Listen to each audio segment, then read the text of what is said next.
Salut à tous, bienvenue dans le Foutoir du Bis, la chaîne où on discute ensemble de films méconnus et de cinéma bis.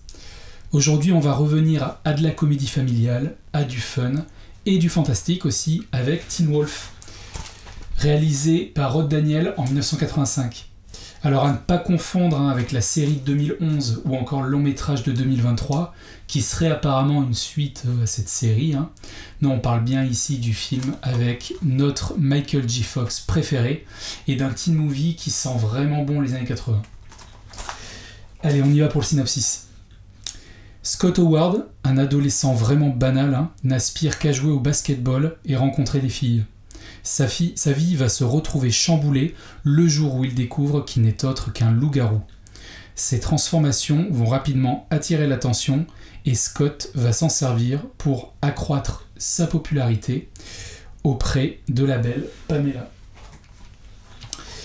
Impossible de ne pas commencer cette critique sans parler de Michael J. Fox, un des acteurs phares des années 80, et le rôle de Scott Howard lui va vraiment comme un gant. Vous pouvez pas trouver mieux. Le type banal qui passe inaperçu, c'est vraiment lui, que ce soit physiquement, mais aussi dans sa démarche et sa façon de s'exprimer. On retrouvera d'ailleurs ce type de héros dans Retour vers le futur, bien sûr, mais aussi dans ce film-là, Le secret de mon succès, où il joue un jeune diplômé qui tente de gravir les échelons au sein d'une grande entreprise new-yorkaise. Scott Howard, donc, il est invisible et il peut même pas se reposer sur son équipe de basket, les Beavers, car celle-ci est uniquement composée de nulos qui perdent match sur match et d'un coach qui les félicite constamment sans les pousser jamais à la victoire. Ce qui arrange rien, c'est qu'il est attiré par Pamela Wells, la fille la plus populaire du lycée, qui est elle-même en couple avec son rival, le beau gosse Mike, qui joue dans une équipe rivale, les Dragons. La seule personne à s'intéresser vraiment à lui, c'est Boof, sa meilleure amie, mais Scott n'en a pas du tout conscience, il est hypnotisé par la belle Pamela. Mais un problème de taille va ajouter un peu de sel à la vie monotone de notre héros, puisqu'il va commencer à voir apparaître des transformations sur son corps. Tantôt des ongles qui vont s'allonger pour devenir des griffes, parfois des poils vont lui pousser sur le torse, et c'est d'ailleurs ce qui fait l'originalité du long métrage, c'est cette mise en place progressive du personnage, du loup-garou, sans qu'on sache vraiment le pourquoi du comment, Et on apprendra bien sûr tout ça plus tard, mais ça je vous le laisse le découvrir. Une histoire de loup-garou donc, oui, et pourtant rien d'effrayant, on est vraiment sur de la grosse comédie. Le maquillage de la bête laisse aucun doute à l'angle pris par le long métrage. Le monstre il ressemble beaucoup plus à celui du loup-garou du campus qu'aux terrifiantes créatures de Dog Soldiers. Le film il se veut vraiment pour les petits comme pour les grands, donc vous imaginez bien que tout ça va faire l'objet de gags et de situations loufoques, et on va donc assister à un changement radical dans la vie de Scott, de ses amis et même de la famille. C'est d'ailleurs son grand pote Styles qui tentera de retourner la situation à son avantage. Donc par rapport au film, mon grand étonnement c'est 40 ans après, personne n'en parle. Et pourtant, il mériterait bien plus la mention film culte que certaines autres productions hollywoodiennes de cette décennie. Pas culte dans le sens génial, parce que sans parler de grands films, il révèle avec brio le talent de Michael J. Fox, et surtout d'une société américaine et de ses lycéens accros aux fiestas, qui vivent avec des problèmes de taille, qu'on appelle les adolescences. Comment trouver sa place, comment faire les bons choix, que ce soit au sein de sa famille ou dans sa vie sentimentale.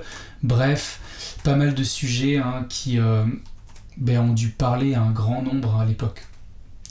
Et ça, d'ailleurs, ça a été le cas, ça a parlé à beaucoup de monde, puisque avec son petit budget de 4 millions de dollars, Teen Wolf connaîtra tout de même un gros succès, engageant près de 80 millions de dollars de recettes.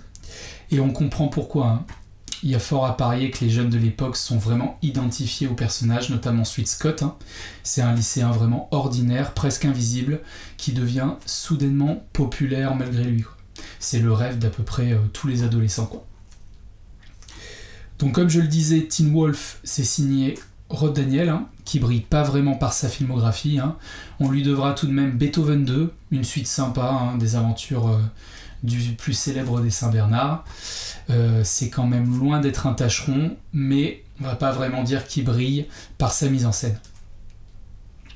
Du côté de l'OST, on a droit à une bande-son sympa, avec notamment Surfing USA des Beach Boys, ou une petite pépite inconnue, hein, Big Bad Wolf des Wolf Sisters.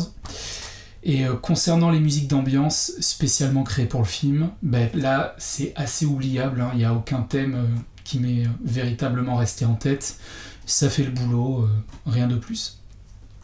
Donc si vous souhaitez vous le procurer, sachez qu'il existe cette édition de 2011 qui n'est pas sortie en France mais qui, alléluia, possède une piste française et des sous-titres français.